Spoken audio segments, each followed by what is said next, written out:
Good afternoon बच्चों, सभी बच्चों का जय महादेव विद्याकुल के इस ऑनलाइन प्लेटफॉर्म पर जी भर के भरपूर स्वागत है। जैसा कि आपको पता होगा, हमारी सामाजिक विज्ञान जिसमें हम आपको मैपिंग वाली सीरीज पढ़ा रहे हैं, आज किसी कारणवश यानी कि यूं कहूं तो आज तेज बारिश के कारण आपकी जो क्लास 12 बजे होती है वो समय से नहीं हो पाई। इस समय बड़ा ही तेज बारिश, भयानक बारिश इस समय यहाँ पर हो रही है। मैं तो बेटा बड़ा मुश्किल से आ पाया हूँ, स्टूडियो तक पहुंच पाया हूँ, इसलिए आपकी ये क्लास थोड़ी 1 घंटे डिले हो गई है। कोई बात नहीं, हमने क्लास प्रारंभ कर दी है, चाहे 1 घंटे की लेट हो, चाहे 1.5 घंटे की। हमें क्लास लेनी है, आपको पढ़ाना है तो पढ़ाना है, चाहे कुछ भी हो जाए।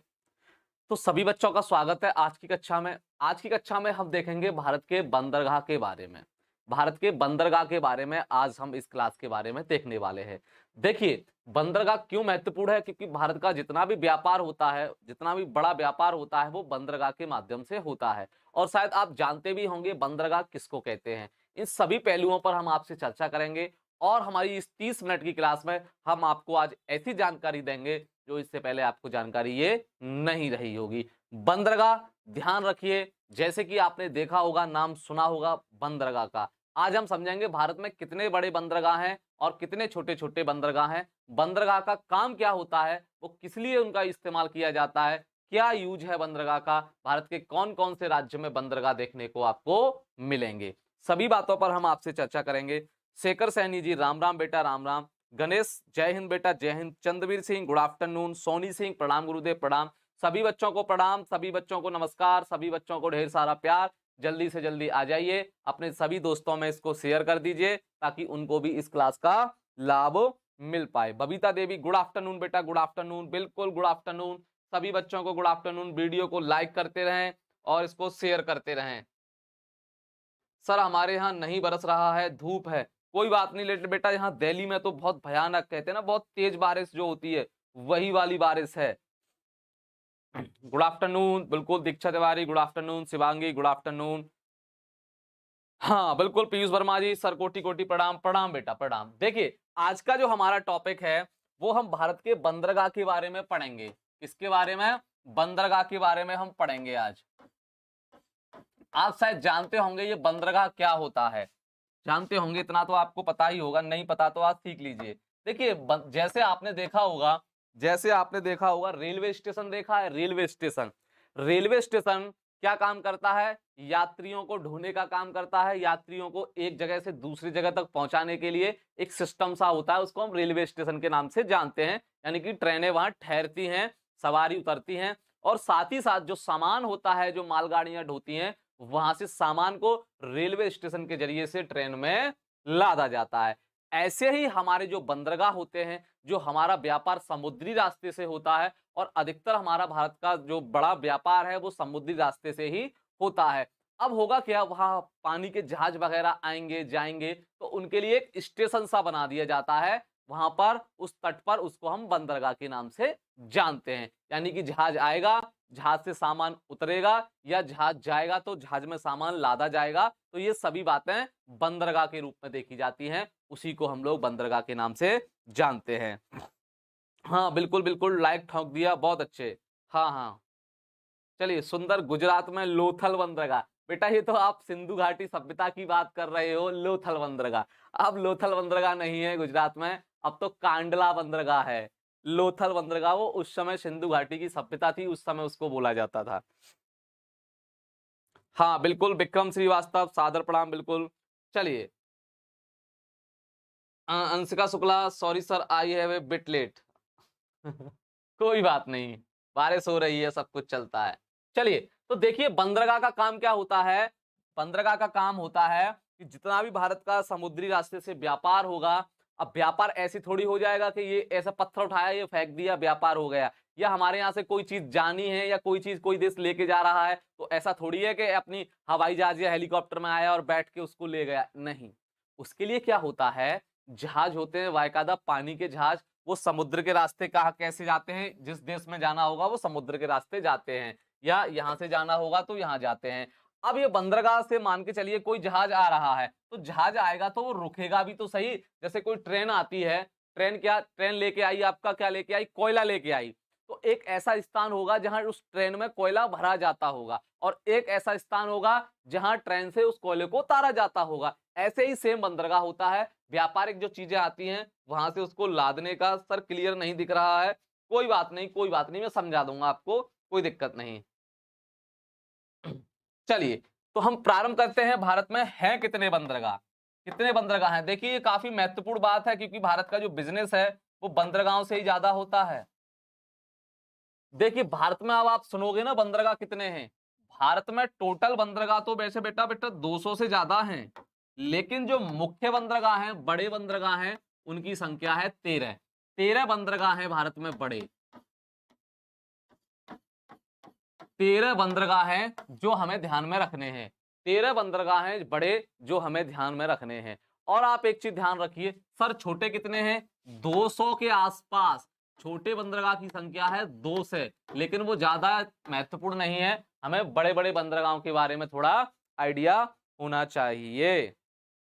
सर थोड़ा जूम कर लीजिए बेटा, ये जूम बूम नहीं होता जहां तक मुझे पता है, इधर उधर हट जाएगा, ये जूम नहीं होगा।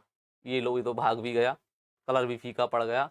हाँ ठीक है, तो भारत में 13 बंदरगाह हैं। आप एक चीज देख पा रहे हो इस मैप में, देखिए बंदरगाह वही होगा जो राज्य समुद्र तट से लगा होगा, जिसकी सीमा समुद्र तट से लगी होगी उसी राज्य में बंदरगाह देखने को मिलेगा। ये तो कॉमन सेंस है, इसको तो आप जानते होंगे। आप देखिए, क्या उत्तर प्रदेश में कोई बंदरगाह देखने को मिल जाएगा आपको? आप कहोगे सर नहीं, क्यों नहीं? क्योंकि यहाँ पर इसकी जो है सीमा समुद्र से नहीं लगी हुई है। क्या दिल्ली में मिल जाएगा आपको कोई बंदरगाह देखने को? नहीं। क्या पंजाब में मिल जाएगा? क्या हरियाणा में मिल जाएगा? क्या आपको जम्मू कश्मीर लद्दाख वगैरह में मिलेगा? नहीं मिलेगा। इस वाले इलाके में आपको कोई भी बंदरगाह देखने को नहीं मिलेगा। ये जो उत्तर भारत वाला है या उत्तर पश्चिम भारत वाला है, यहां पर आपको कोई बंदरगाह देखने को नहीं मिलेगा क्योंकि इन राज्यों की सीमाएं समुद्र से नहीं लगती हैं। तो कहने का मतलब बंदरगाह भी नहीं होगा। अब बंदरगाह कहां होगा? भारत के 9 राज्य हैं जो समुद्र तट से जिनकी सीमा लगती है, उन्हीं राज्यों में बंदरगाह देखने को हमें मिलेंगे। अब देखिए कौन कौन से राज्य हैं, बताता हूं मैं, जो समुद्र से जिनकी सीमा लगती है।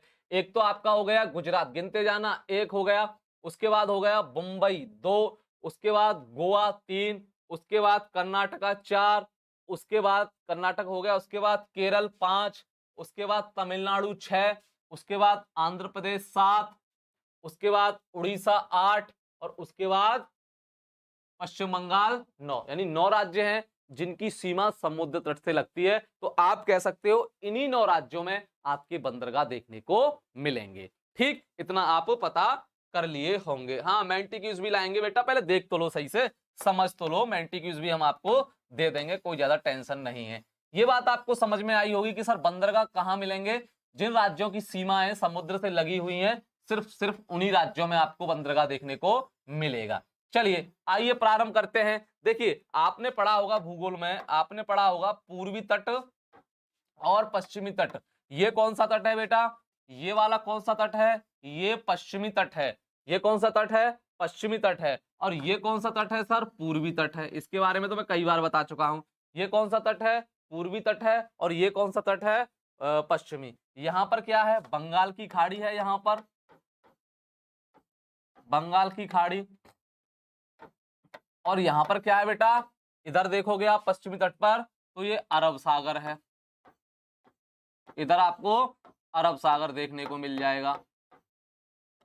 बताइए यहां तक कोई दिक्कत किसी बच्चे को? सर मैप में लाइन कौन सी है मतलब? गुड आफ्टरनून बेटा, good afternoon. Manoj Kumar Chaurasia, good afternoon. ये आपको पश्चिमी तट देखने को मिल जाएगा, ये आपको पूर्वी तट देखने को मिल जाएगा। अब देखिए इसकी खूबसूरती, 6 बड़े बंदरगाह पूर्वी तट पर हैं, 6 बड़े बंदरगाह पूर्वी तट पर हैं और 6 बड़े बंदरगाह पश्चिमी तट पर हैं। यानी 6 बंदरगाह हमारे बड़े पूर्वी तट पर हैं और 6 बंदरगाह हमारे पश्चिमी तट पर हैं और एक है यहां पर अंडमान निकोबार में। 13 हो गए, हमने 13 बताए थे आपको कि बड़े बड़े जो बंदरगाह हैं भारत में उनकी संख्या 13 है। 6 पूर्वी तट पर और 6 हमारे पश्चिमी तट पर और एक हमारा अंडमान निकोबार में। 13 बंदरगाह हो गए। हम उसको अब लोकेशन के माध्यम से देखने का प्रयास करते हैं कि कौन सा बंदरगाह कहां है, उसकी क्या खासियत है। चलिए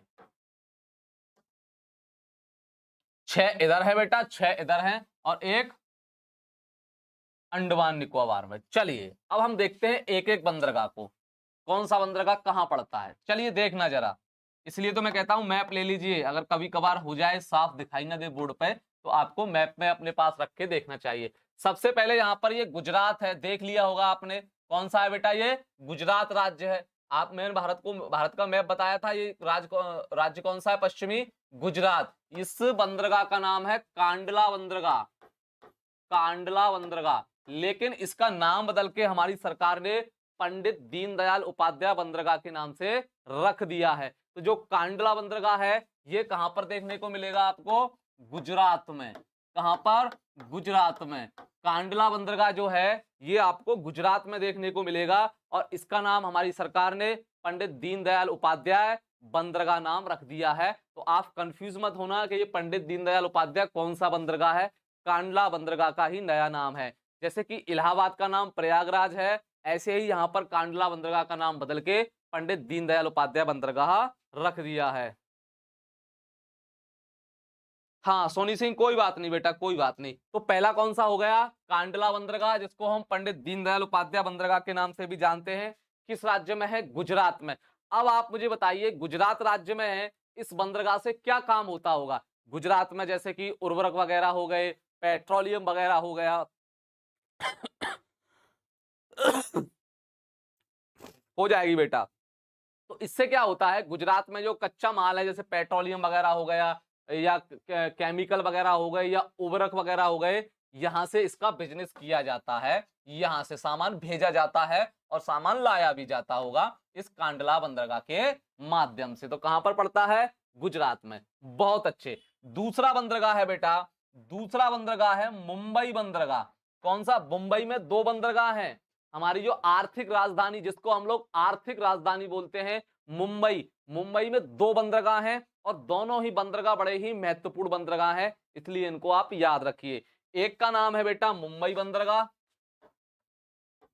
एक का नाम है मुंबई बंदरगाह, मुंबई के नाम से जाना जाता है। नाम से ही आप पता कर लोगे कि ये कहां पर होगा, मुंबई बंदरगाह मतलब मुंबई में होगा। और एक है पंडित जवाहरलाल नेहरू, एक है पंडित जवाहरलाल नेहरू बंदरगाह, एक है पंडित जवाहरलाल नेहरू बंदरगाह। मुंबई में ये 2 बंदरगाह हैं। ध्यान रखिए, भारत में जितने भी बंदरगाह हैं उन सब में सबसे बड़ा बंदरगाह है मुंबई बंदरगाह। जितने भी भारत में बंदरगाह हैं इनमें सबसे बड़ा जो बंदरगाह है मुंबई बंदरगाह। मुंबई बंदरगाह को सपोर्ट करने के लिए एक दूसरा बंदरगाह बनाया जिसे पंडित जवाहरलाल नेहरू बंदरगाह के नाम से हम लोग जानते हैं। क्यों, क्योंकि जो मुंबई बंदरगाह है बहुत बड़ा है, तो अब इसको सपोर्ट करने के लिए, इसको सहायता देने के लिए एक और बंदरगाह बना दिया गया जिसको हम पंडित नेहरू बंदरगाह के नाम से जानते हैं। ये दोनों ही बंदरगाह आपके मुंबई में देखने को मिलेंगे। पहला कांडला गुजरात में, दूसरा मुंबई में और तीसरा पंडित नेहरू वाला भी मुंबई में। 3 हो गए मुंबई में। हाँ बिल्कुल बिल्कुल, ये दोनों के दोनों बंदरगाह बेटा आपको मुंबई में देखने को मिल जाएंगे। ये दिखाई दे रहे होंगे आपको, ये कहां पर है, मुंबई में। चलिए एक पड़ता है यहां पर मरमेगांव करके, मरमेगांव करके पड़ता है, ये पड़ता है गोवा में।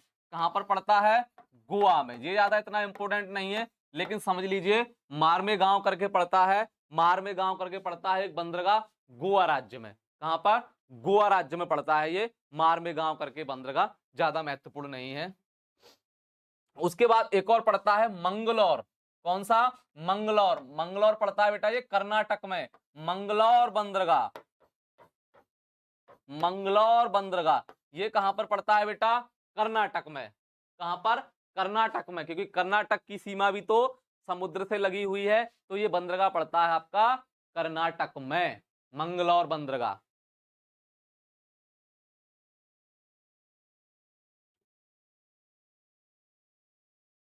सर समझ नहीं आ रहा, अरे क्या है यार इसमें समझने में, मैप में देखते जाना है और लिखते जाना है।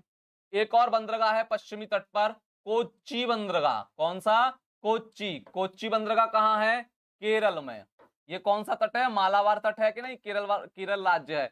कोच्चि कहां पर है, केरल में। कोच्चि कहां पर है, केरल में। कोच्चि बंदरगाह कहां पर है, केरल में, ध्यान रखिएगा। हाँ, मंगलौर बंदरगाह।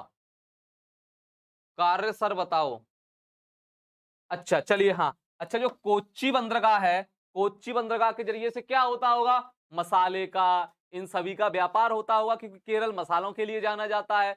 जो कोच्चि बंदरगाह है, कोच्चि बंदरगाह से मसालों का व्यापार होता है, इसके जरिए से मसाले उधर भेजे जाते हैं, या और जो सामान है उसको इधर लाया जाता है, जिसको आयात निर्यात बोलते हो ना, कि किसी वस्तु का आयात हो रहा है, किसी वस्तु का निर्यात हो रहा है। तो आयात का मतलब है जो हमारे देश में आता है, और निर्यात का मतलब है जो हमारे देश में जाता है। कोच्चि केरल में है, तो कोच्चि केरल के जरिए से क्या होता है, मसालों का व्यापार होता है। ध्यान रख लो थोड़ा बहुत आप, ठीक। चलिए, उसके बाद ये पश्चिमी तट खत्म हो गया हमारा, अब पूर्वी तट पर आ जाइए। तो यहाँ पर सबसे नीचे पड़ता है तूतीकोरिन बंदरगाह। कौन सा, तूतीकोरिन बंदरगाह, ये तमिलनाडु राज्य में पड़ता है। कौन सा, तूतीकोरिन बंदरगाह तमिलनाडु राज्य में आपको देखने को मिल जाएगा। उसके बाद एक और बंदरगाह पड़ता है चेन्नई बंदरगाह। कौन सा, चेन्नई बंदरगाह, जो आपका चेन्नई में है। नाम से ही आप इसको याद रख लोगे, ज्यादा कोई टेंशन लेने की आवश्यकता आपको नहीं है। हाँ, इंपोर्ट एक्सपोर्ट, बिल्कुल बिल्कुल। कितने बंदरगाह हैं भारत में, 13 बड़े बंदरगाह हैं और 200 के करीब छोटे छोटे बंदरगाह हैं। ठीक, चलिए आगे चलते हैं। तो ये कौन सा है, तूतीकोरिन। देखिए, पश्चिमी तट वाले हम पढ़ चुके हैं, अब पूर्वी तट वाले देख रहे हैं। दूसरा कौन सा है, चेन्नई वाला। तीसरा देखोगे विशाखापत्तनम, विशाखापत्तनम बंदरगाह। ये क्या है, ये कहां पड़ता है, आंध्र प्रदेश में। ये कहां पर पड़ता है, आंध्र प्रदेश में। ध्यान रखिए, भारत का सबसे गहरा बंदरगाह, भारत का सबसे गहरा बंदरगाह है ये विशाखापत्तनम बंदरगाह। भारत का सबसे गहरा बंदरगाह है ये विशाखापत्तनम, यानी कि आंध्र प्रदेश में जो बंदरगाह पड़ता है, जिसको हम विशाखापत्तनम के नाम से जानते हैं, सबसे गहरा है। और सबसे बड़ा कौन सा है, सबसे बड़ा है हमारा मुंबई बंदरगाह, मुंबई बंदरगाह। और ये जो चेन्नई वाला बंदरगाह है, ये सबसे पुराना बंदरगाह है। जो चेन्नई वाला बंदरगाह है, सबसे पुराना बंदरगाह और कृत्रिम बंदरगाह है। ये कृत्रिम मतलब बनाया गया, आर्टिफिशियल। हाँ बिल्कुल, विशाखापत्तनम आंध्र प्रदेश में पड़ता है और ये वहां का बंदरगाह है। ठीक, उसके बाद देखोगे पारादीप बंदरगाह। पारादीप बंदरगाह पड़ता है बेटा आपका उड़ीसा में। कहां पर, उड़ीसा राज्य में पड़ता है आपका पारादीप बंदरगाह। अब देखिए, आप वैसे ही देख लीजिए, थोड़ा कॉमन सेंस लगाइए ना। उड़ीसा वाले बंदरगाह से क्या होता होगा, यहाँ पर जितने भी खनिज वगैरह हैं, लोहा वगैरह है, इसका क्या किया जाता होगा, निर्यात किया जाता है जापान के लिए। जापान को भेजा जाता है लोहा वगैरह, कोयला वगैरह। इस किसके जरिए से, जो पारादीप बंदरगाह है इसके जरिए से जो जापान है उसको जो है कच्चा माल भेजा जाता है, लोहा वगैरह हो गया, कोयला वगैरह हो गया, समुद्री रास्ते के जरिए से। चीन के साथ भी व्यापार होता है भाई, व्यापार होगा, सब देशों के साथ व्यापार होगा तो समुद्री रास्तों के जरिए से होगा। हाँ बिल्कुल, और पुराना चेन्नई में है। हाँ, चेन्नई का जो बंदरगाह है सबसे पुराना है, भारत का सबसे पुराना बंदरगाह है चेन्नई वाला, चेन्नई सुपर किंग। चेन्नई वाला जो बंदरगाह है सबसे पुराना और कृत्रिम बंदरगाह है, ध्यान रखिए। हाँ बिल्कुल बिल्कुल, ये थोड़े बहुत फैक्ट हैं, आप याद रख लीजिए।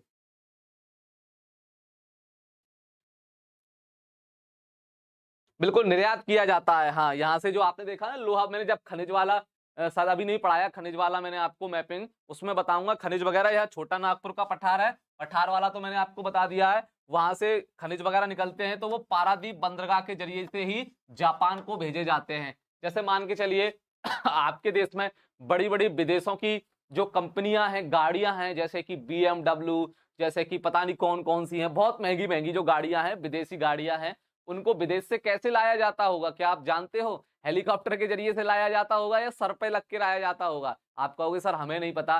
भाई साहब, पानी के जहाज के जरिए से, पानी के जहाज में उनको लेकर आया जाता है। और एक एक जहाज, एक एक गांव, दो दो गांव की बराबर बड़े होते हैं। मान के चलिए हजारों कार आ जाती हैं उसमें रखने के लिए, हजारों कार। तो ये जो व्यापार है वो बड़े बड़े हमारे समुद्री जहाजों के जरिए से देखने को हमें मिलता है। वेरी नाइस सर, धन्यवाद बेटा। बिल्कुल बिल्कुल। ऋषभ गुप्ता इंग्लिश में थोड़ा समझाइए। बेटा हम हिंदी मीडियम वालों को पढ़ा रहे हैं तो इंग्लिश में कैसे समझा दें, वरना हिंदी मीडियम के बच्चे भाग जाएंगे, इसलिए इंग्लिश में हम नहीं बोल सकते। सर तूतीकोरिन बंदरगाह कहाँ है? तमिलनाडु में। ये रहा, ये राज्य कौन सा है? तमिलनाडु है ना, तमिलनाडु राज्य में है तूतीकोरिन बंदरगाह। हाँ सर ये पेपर में आएगा भी, हाँ बिल्कुल आएगा। हाँ बरमुडा ट्रायंगल के बारे में भी बता देंगे। उसके बाद पड़ता है ये कोलकाता बंदरगाह। कौन सा? कोलकाता बंदरगाह। और उसकी सहायता करने के लिए एक छोटा बंदरगाह बना दिया गया है जिसको हल्दिया बंदरगाह के नाम से जानते हैं। जैसे कोलकाता बंदरगाह और आपके मुंबई बंदरगाह, ये बहुत बड़े बड़े बंदरगाह हैं। अब बड़े बंदरगाह के लिए एक एक सहायता के लिए एक छोटे छोटे बंदरगाह बना दिए हैं। जैसे यहाँ हल्दिया को बना दिया गया है और यहाँ पर नेहरू बंदरगाह को बना दिया गया है, ताकि इन बंदरगाहों के ऊपर जो बड़े बंदरगाह हैं ज्यादा लोड देखने को ना मिले। कोई बात नहीं। हाँ समुद्र के जरिए से, ठीक। हाँ समुद्र के जरिए से ही व्यापार होता है। देखिए आपसे ये पूछे कि पश्चिमी घाट का सबसे बड़ा बंदरगाह कौन सा है, तो भी मुंबई बंदरगाह है। और भारत का सबसे बड़ा बंदरगाह कौन सा है, फिर भी वो मुंबई बंदरगाह है। और अगर पूर्वी घाट का सबसे बड़ा बंदरगाह है तो कोलकाता बंदरगाह है। ध्यान रखिएगा आप लोग।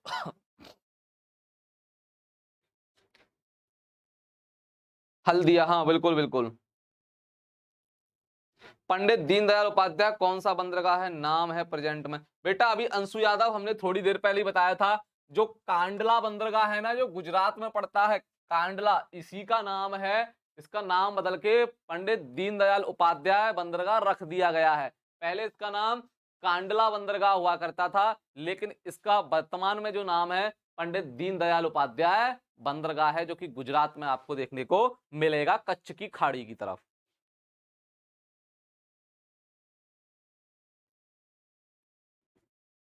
हाँ ठीक, तो मेरे ख्याल से समझ चुके होगे आप।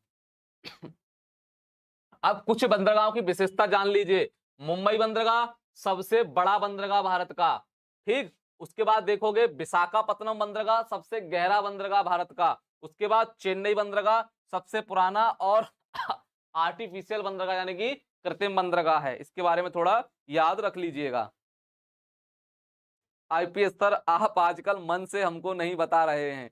मुझे तो लगता है बेटा मास्टर तो आपको मन से पढ़ा रहा है, लेकिन आजकल आपका ही मन कहीं भटका हुआ है। आप ही सही से नहीं समझ पा रहे हो, अदरवाइज सारे बच्चों की समझ में आ रहा है। किसी बच्चे को कोई प्रॉब्लम नहीं हो रही, आपको कोई प्रॉब्लम हो रही है। सर पारादीप में कहा, उस अपार्ट कहा होता, मतलब समझ में नहीं आया बेटा राहुल यादव, क्या कहा आपने? दोबारा पूछिए बेटा, क्या पूछना चाहते हो?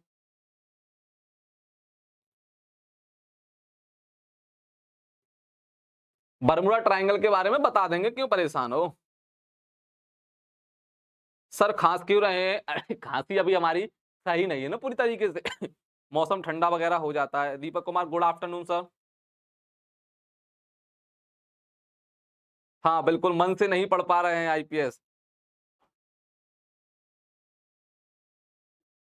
ठीक, तो ये थोड़े बंदरगाह के बारे में हमने आपको जानकारी दी।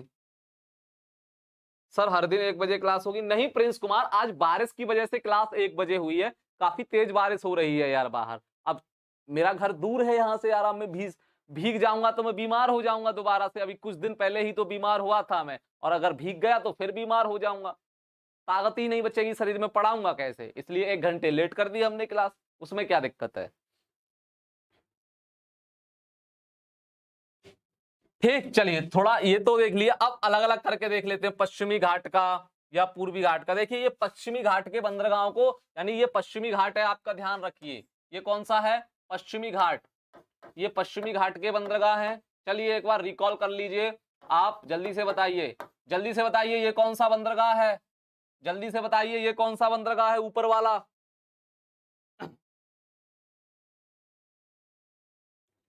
बताइए ये वाला कौन सा बंदरगाह है, ये वाला? इसको बताइए, रिवीजन करते हैं जल्दी से। पाता जी हेलो सर, बिल्कुल हेलो बेटा। बताइए ये वाला कौन सा बंदरगाह है? ये वाला। हाँ, डेली टाइमिंग 12 बजे बिल्कुल।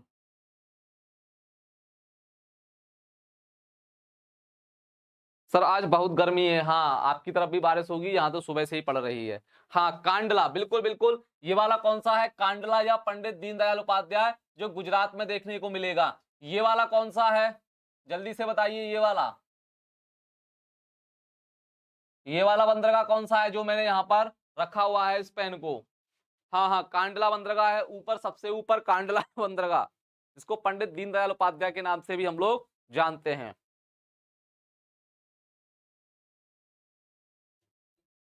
हाँ, ये वाला बताइए अब। हाँ बिल्कुल बिल्कुल।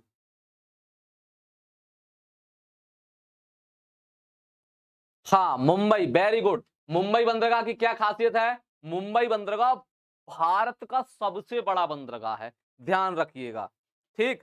हाँ, पंडित नेहरू नहीं है बेटा, ये मुंबई बंदरगाह है। नीचे वाला है पंडित जवाहरलाल नेहरू बंदरगाह, ये वाला। ये दोनों के दोनों बंदरगाह मुंबई में है। अब आप ये कहोगे सर, एक जगह दो बंदरगाह बनाने का क्या कारण था? एक ही शहर में दो बंदरगाह बनाने का क्या कारण था? देखिए बेटा, भारत का जो मुंबई बंदरगाह है, मुंबई जिसको कहा जाता है, ये बहुत ही ज्यादा बड़ा बंदरगाह है। अब इतना काम देख नहीं सकता एक बंदरगाह, तो यहाँ पर क्या होता है, इसको सपोर्ट करने के लिए पंडित जवाहरलाल नेहरू बंदरगाह का निर्माण किया गया, ध्यान रखिए।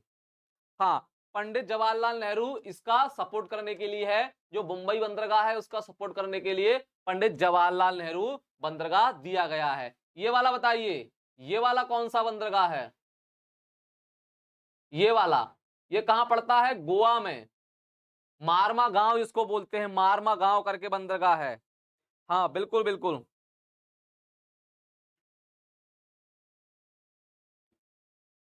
हाँ, मुंबई। सर बंदरगाह का क्या अर्थ है? राहुल यादव जब से कहां थे? ये वाला है मारमा गांव बंदरगाह, जो गोवा में पड़ता है। ठीक। उसके नीचे आइए, मंगलौर। ये कौन सा है? मंगलौर, बैंगलोर नहीं, मंगलौर। बैंगलोर मत समझ लेना, ये मत सोच लेना सर गलत बोल रहे हैं, गलत नहीं, मंगलौर जगह है एक। मंगलौर, ये कौन सा है? मंगलौर। और मंगलौर बंदरगाह कहां पर है? कर्नाटक में। कहां पर है? कर्नाटक में। मारमगांव, हाँ बिल्कुल बिल्कुल बिल्कुल। मारमगांव, हाँ। ये कौन सा है यहाँ पर? मैंगलोर, जो कि कर्नाटक में देखने को मिलेगा। कर्नाटक में देखने को मिलेगा, गोवा में देखने को मिलेगा, मुंबई में देखने को मिलेगा, गुजरात में देखने को मिलेगा। राज्य को भी मैं दिखाते जा रहा हूं। हाँ, मंगलौर। नीचे आइए, ये कौन सा है? कोचीन। सबसे नीचे आइए, पश्चिमी तट पर सबसे नीचे आइए, कौन सा है बेटा? कोचीन। कोचीन बंदरगाह। ये कोचीन कहां पड़ता है? कोच्चि कहां पड़ती है? केरल में। मसालों की रानी, इलायची है, मसालों का शहर केरल। मतलब केरल में बहुत मसालों का व्यापार होता है। मंगलौर कर्नाटक, हाँ very good very good very good. Mangalore Karnataka, बहुत अच्छे। मैंगलोर कर्नाटक, बहुत अच्छे। मैंने दिखा भी दिया है आपको अलग। ठीक है। ये कौन सा हुआ? पंडित दीनदयाल उपाध्याय अर्थात कांडला बंदरगाह। नीचे वाला मुंबई बंदरगाह, और जवाहरलाल नेहरू बंदरगाह, ये दोनों ही मुंबई में आपको देखने को मिलेंगे। उसके बाद मार्मोगांव बंदरगाह गोवा में, उसके बाद मंगलौर बंदरगाह कर्नाटक में, उसके बाद कोची बंदरगाह केरल राज्य में देखने को मिलेगा। बहुत अच्छे।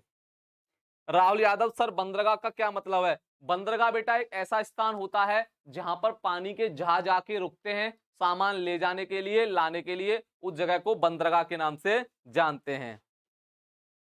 कोचीन केरल, बिल्कुल बिल्कुल ठीक। तो ये हमने कितने पढ़े? हमने बताया था कि सर पश्चिमी तट पर 6 बंदरगाह हैं। तो जरा गिनते हैं, 6 हो गए कि नहीं? 1 2 3 4 5 6, यानी कि हमारी बात सत्य है। पश्चिमी तट पर 6 बड़े बंदरगाह आपको देखने को मिलेंगे। चलिए, ये पश्चिमी तट के बारे में हमने सीख लिया, कितने बंदरगाह है? 6। अब आते हैं हम, अब आते हैं हम बेटा, अब आते हैं हम पूर्वी तट के बारे में। अब आते हैं पूर्वी तट पर, आते हैं, इसको देखने का प्रयास करते हैं। कोई बात नहीं।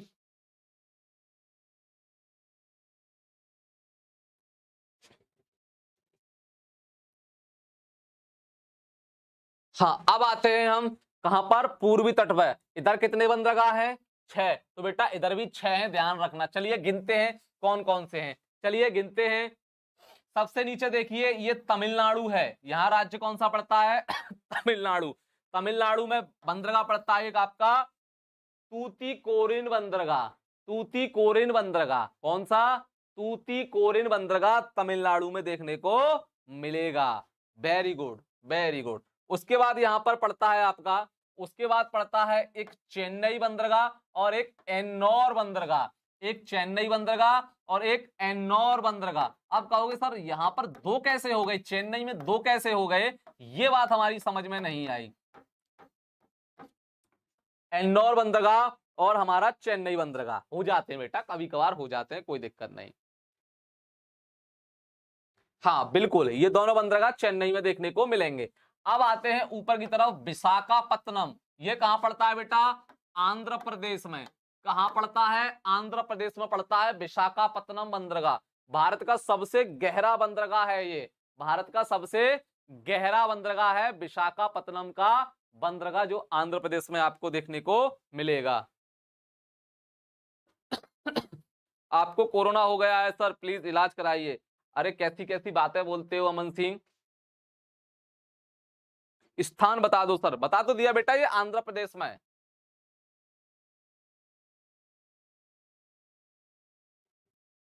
हाँ, सबसे गहरा बंदरगाह आपका कौन सा है? आंध्र प्रदेश वाला ही, यानी विशाखापत्तनम वाला ही सबसे गहरा बंदरगाह है। अब थोड़ा और आगे देखोगे, पारादीप। ये कौन सा है? पारादीप बंदरगाह, जो कहां पर मिलेगा आपको बेटा? उड़ीसा में। उड़ीसा राज्य में आपको देखने को मिल जाएगा। उड़ीसा राज्य में आपको पारादीप बंदरगाह देखने को मिल जाएगा। काफी जबरदस्त तरीके से ध्यान रखिए। एक बार मैं बहुत समय पहले परीक्षा देने गया था जूनियर इंजीनियर की। मेट्रो में एक पोस्ट होती है जूनियर इंजीनियर की, तो मैं उसमें एक परीक्षा देने गया था। तो देखिए क्या हुआ, परीक्षा देने के लिए मैं गया था, दिल्ली में था सेंटर वो, और ऑनलाइन परीक्षा हुई थी।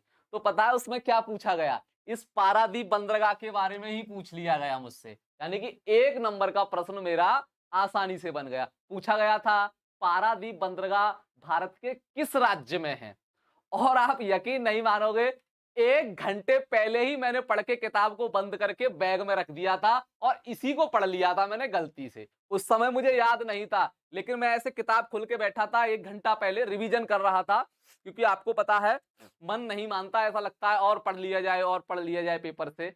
तो जब मैं सेंटर पर पहुंचा, सेंटर पर मेरे पास किताब रखी थी, तो मैं ऐसे ही किताब खोल को पलट के देख रहा था, किताब को खोल के, लेकिन अचानक से मेरा ध्यान इस पारादीप बंदरगाह पर पड़ गया। उस समय मैंने इसको पढ़ लिया, और मुझे क्या पता था 1 घंटे बाद जो एग्जाम आएगा उसमें यही पूछ लिया जाएगा। तो उसी समय मुझे पता पड़ा ये पारादीप बंदरगाह उड़ीसा राज्य में है। देखिए कितनी अच्छी बात हुई। सर आप पास हो गए थे, हाँ पास हो गया था, लेकिन मेडिकल मेरा खराब है, आंखें खराब है मेरी। खराब मतलब 6/6 की नहीं है। कई परीक्षाओं में मैं पास होने के बाद, कई टेस्ट पास करने के बाद, जहां आंखों की, आप जानते हो मेट्रो वगैरह में, रेलवे वगैरह में आंखों की अच्छी आवश्यकता पड़ती है, दिक्कत ना हो आंखों में, लेकिन मेरी आंखें ही दिक्कत कर जाती है, इसलिए मेडिकल से मुझे निकाल दिया जाता है।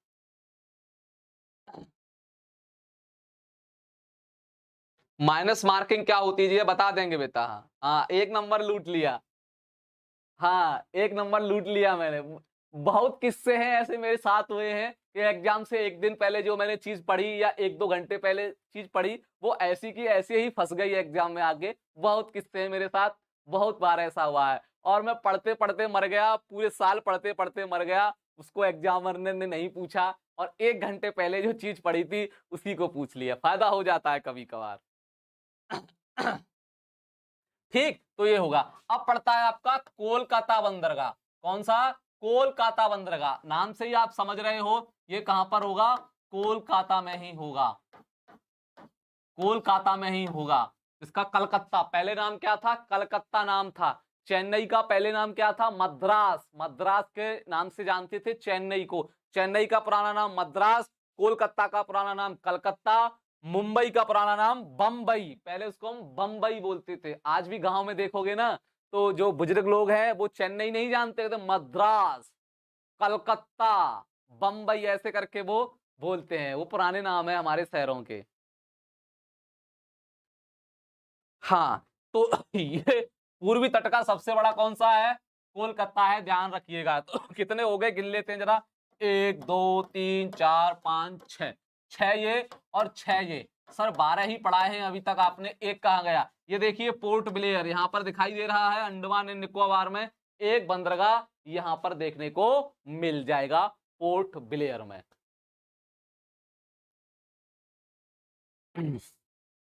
हाँ, पहले ये इंडिया की राजधानी थी, कौन सी?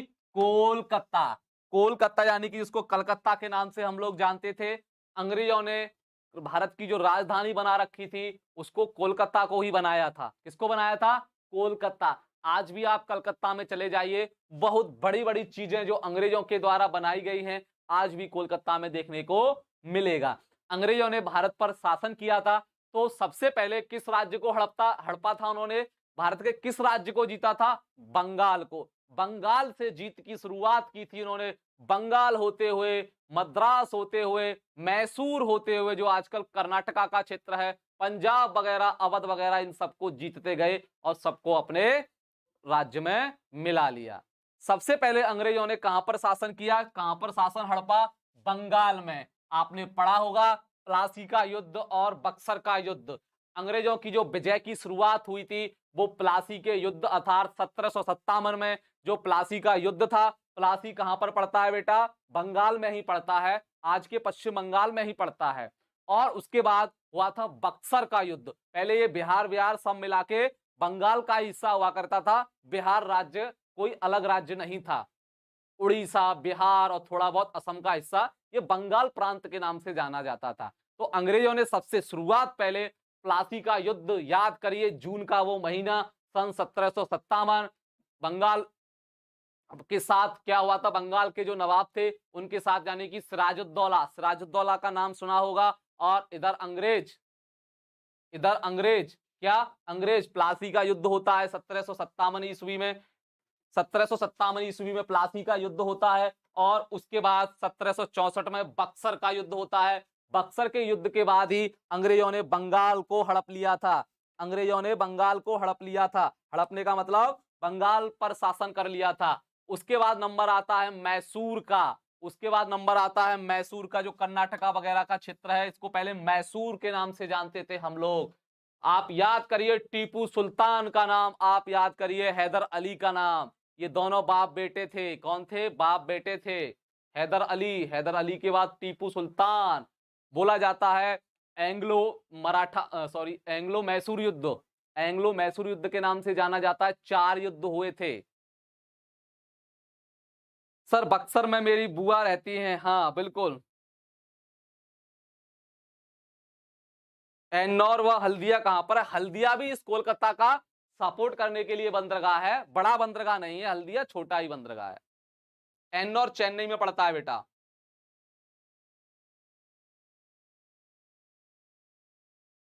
उसके बाद क्या हुआ? उसके बाद यदि आपको पता होगा, कलकत्ता से राजधानी जिसको कोलकाता बोला जाता है, कहां पर शिफ्ट कर दी गई थी? दिल्ली में। कहां पर शिफ्ट कर दी गई थी? दिल्ली में। और कब? 1911। 1911 में दिल्ली दरबार लगा था। क्या लगा था? दिल्ली दरबार। पहले जो अंग्रेज का जो ब्रिटेन का जो राजा महाराजा होता था, वो भारत घूमने के लिए आता था, उसको दिल्ली दरबार बोलते हैं। तो जॉर्ज पंचम उस समय ब्रिटेन के राजा थे। जॉर्ज पंचम 1911 में भारत आते हैं, भारत को घूमने के लिए आते हैं। तो उनके स्वागत के लिए दिल्ली में एक आयोजन हुआ, जिसको दिल्ली दरबार के नाम से हम लोग जानते हैं। उसी दिल्ली दरबार में यह घोषणा की गई कि जो भारत की राजधानी है, कलकत्ता से हटा के यहां पर ट्रांसफर की जाए, दिल्ली में ट्रांसफर की जाए। तभी से भारत की राजधानी कोलकाता से हटाकर दिल्ली कर दी गई। लगभग 110 साल हो गए भारत की राजधानी बने हुए दिल्ली को, ध्यान रखिए।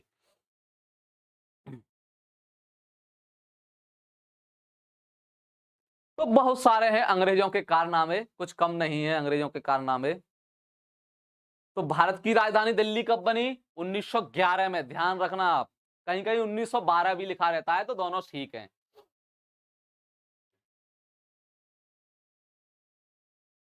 हाँ, रविंद्रनाथ ने राष्ट्रीय गान गाया था, बिल्कुल। उस समय राष्ट्रीय गान नहीं था वो।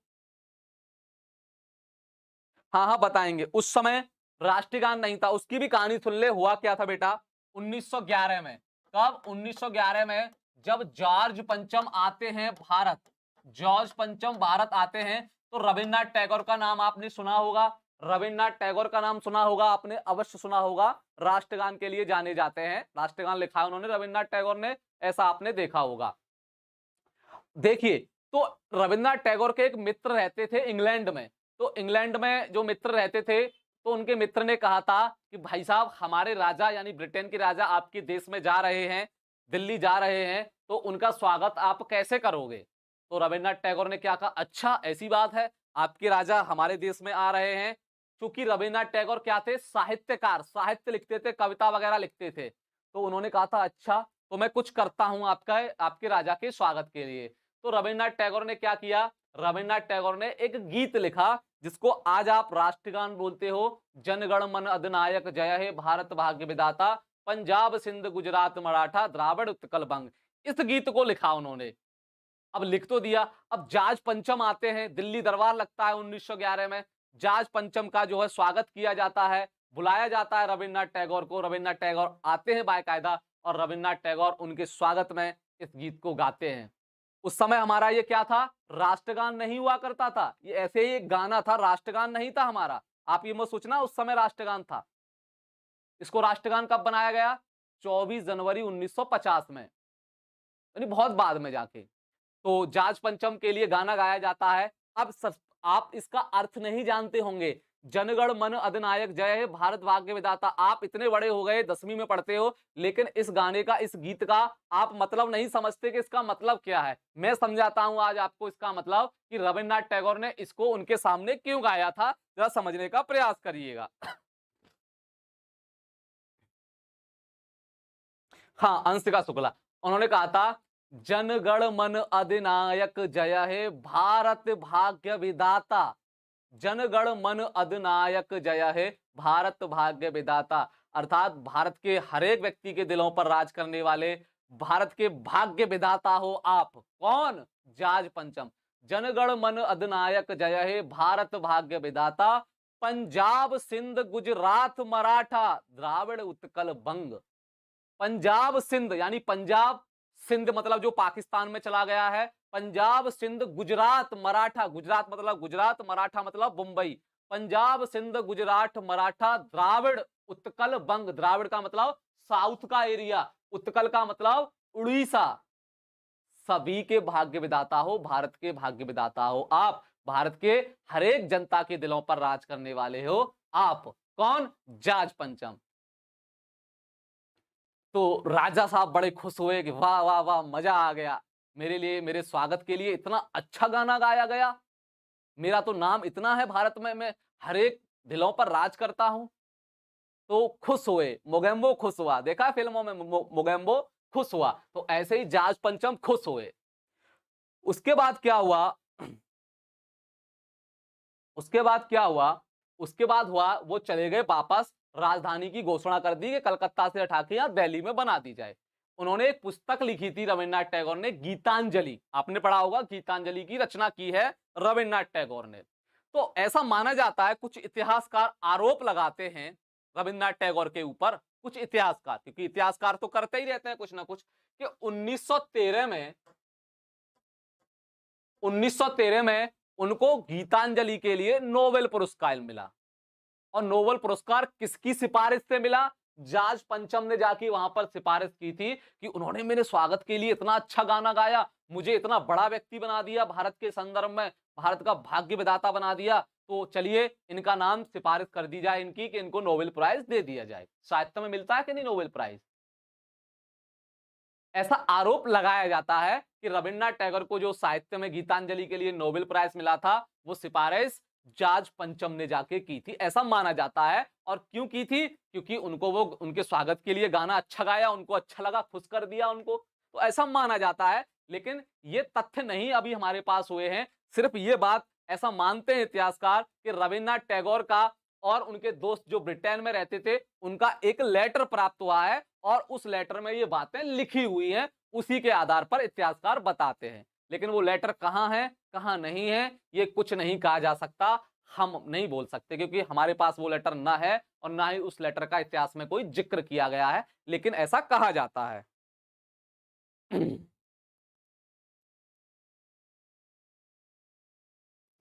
तो मेरे ख्याल से आप इस कलकत्ता यानी कोलकाता क्या कहानी समझ गए होंगे। वो पुरानी राजधानी है अपनी, दिल्ली तो अभी 110 साल पहले से आई है। पुरानी राजधानी कोलकाता। और भारत की आर्थिक राजधानी कौन सी है? मुंबई, जिसको पहले बंबई के नाम से जाना जाता था। भारत की आर्थिक राजधानी मुंबई, जिसको बंबई के नाम से पहले जाना जाता था। भारत का प्रवेश द्वार कहा जाता है मुंबई को, ध्यान रखना।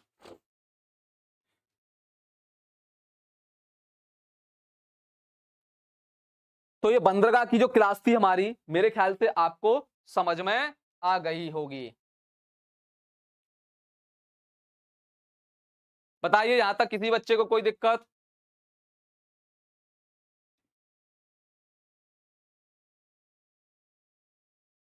बताइए यहां तक किसी बच्चे को कोई दिक्कत? सर आप चैट पर ध्यान दीजिए, बेटा दे तो रहा हूं चैट पर ध्यान।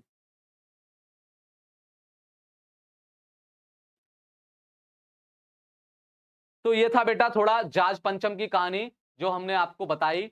और हालांकि मैं पहले भी बता चुका हूं इसको, राजधानी कैसे बनी कैसे नहीं बनी कोलकाता से दिल्ली।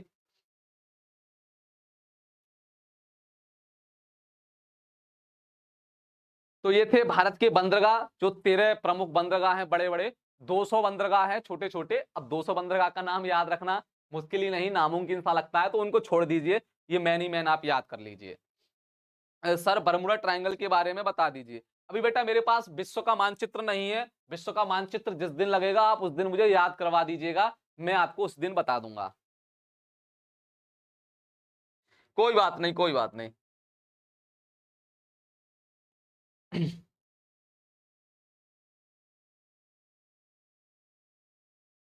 ठीक, तो ये बंदरगाह के बारे में थोड़ी हमारी जानकारी थी, जो हमने सब चीज आपको बंदरगाह के बारे में बता दी। ध्यान रखिएगा बंदरगाह उन्हीं राज्यों में होंगे जिनकी सीमा समुद्र के साथ लगती होगी। अब कोई पूछे आपसे कि बताइए बेटा अपने उत्तर प्रदेश में कितने बंदरगाह हैं, पूछ सकता है ना कोई बेवकूफ बनाने के लिए, पागल बनाने के लिए। सोचे इस बच्चे का टेस्ट ले लूं ये जानता है कि नहीं, तो आंख बंद करके मत लगा देना कि उत्तर प्रदेश में 2-4 बंदरगाह होंगे, तो एक आध का तो नाम ले ही देता हूं, समझ जाएगा व्यक्ति। पंजाब में 2-4 बंदरगाह होंगे, ऐसा नहीं है, क्योंकि उन राज्यों की सीमा समुद्र के साथ नहीं लगती। ध्यान रखिए इसको।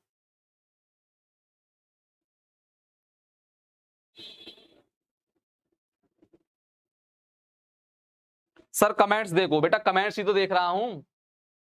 सर मैप बनना सिखा दीजिए, बिल्कुल बिल्कुल। ठीक, और देखिए और कुछ चीजें बता दूं मैं आपको यहां पर। जैसे आपने कभी कभार सुना होगा, भारत के तटों के बारे में सुना होगा, किस तट को किस नाम से जाना जाता है, किस तट को किस नाम से जाना जाता है, ये भी मैं थोड़ा आपको बता देता हूं। किस तट को किस नाम से जाना जाता है इसमें बताऊंगा, इसमें सही से होगा। हाँ ये वाला, यहां पर देखिए। जैसे मालाबार तट कौन सा है सर, कोरोमंडल तट कौन सा है सर, ये हम भूल जाते हैं। और ये हमारे इतिहास या भूगोल में काफी इनका नाम लिया जाता है बार बार, तो समझ लीजिए जरा कौन सा है। मालाबार तट किसको कहते हैं, कोंकण तट किसको कहते हैं, कन्नड़ तट किसको कहते हैं। देखिए अब यहां पर ध्यान दीजिएगा, मैं आपको ये तटों के नाम बता रहा हूं, कौन से वाले तट को किस नाम से जाना जाता है। ये बेटा ये गुजरात वाला हिस्सा है ना, ये गुजरात वाला ये वाला, क्योंकि ये सारा का सारा तट है, समुद्र से लगता हुआ है। इसको बोलते हैं कठियावाड़, कठियावाड़ का तट। इसका कठियावाड़ का तट बोला जाता है। जो गुजरात का तट है पूरा का पूरा तट है, इसको कठियावाड़ा तट के नाम से हम लोग जानते हैं। हो सकता है ऐसे भी पूछ ले कि बताइए पंडित दीनदयाल उपाध्याय या आपका कांडला बंदरगाह है वो किस तट पर स्थित है, तो क्या आएगा, कठियावाड़ा तट, ध्यान रखिएगा।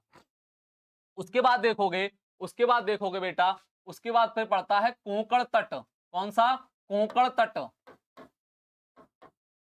कोंकण तट नाम से ही समझ रहे होंगे आप, कोंकण तट। कोंकण मतलब गुजरात से लेके मुंबई तक, यहाँ क्या है, सॉरी गुजरात से लेके मुंबई तक, मुंबई से लेके गोवा तक का, मुंबई से लेके गोवा तक का हिस्सा क्या कहलाता है, कोंकण तट। कोंकण मतलब पड़ता है आपका गोवा में, तो क्या, कोंकण तट।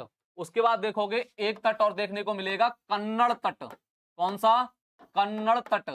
कन्नड़ तट कहां मिलता है? जो कर्नाटक वाला हिस्सा है ना, जो समुद्र के साथ लगा हुआ है, उसको कन्नड़ तट के नाम से हम लोग जानते हैं। कौन सा? कन्नड़ तट के नाम से हम लोग जानते हैं। उसके बाद नीचे देखोगे, नीचे देखोगे ये केरल वाला, केरल वाला इसको बोलते हैं बेटा हम मालाबार। ये बहुत महत्वपूर्ण है, मालाबार तट।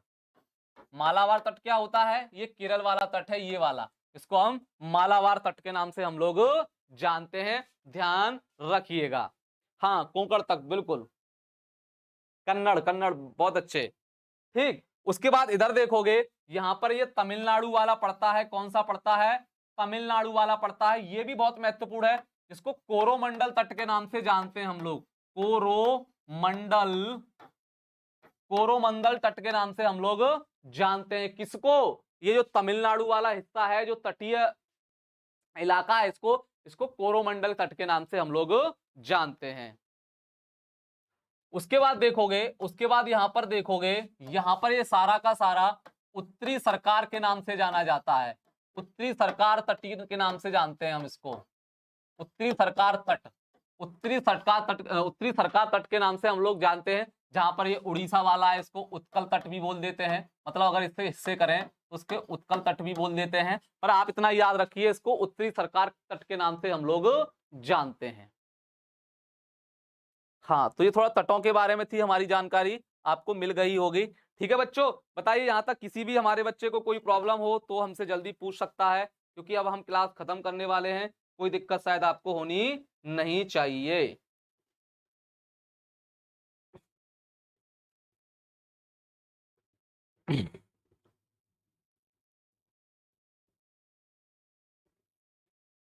हाँ, उत्तरी सरकार तट, वेरी गुड।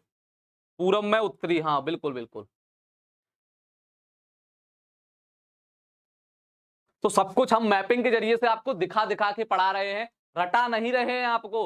आपको लिखने के लिए नहीं कह रहे, बस मैप देखिए और अपने दिमाग को फोकस कीजिए मैप पर, बहुत सारी चीजें आपको समझ में आएंगे। हमने पठार वाला कल आपको पढ़ाया था, पर्वत वाला पढ़ाया था, कितने अच्छे से समझा दिया था कौन सा पठार कहां पर है। तो बताइए इसमें अब रटने की क्या आवश्यकता हुई आपको?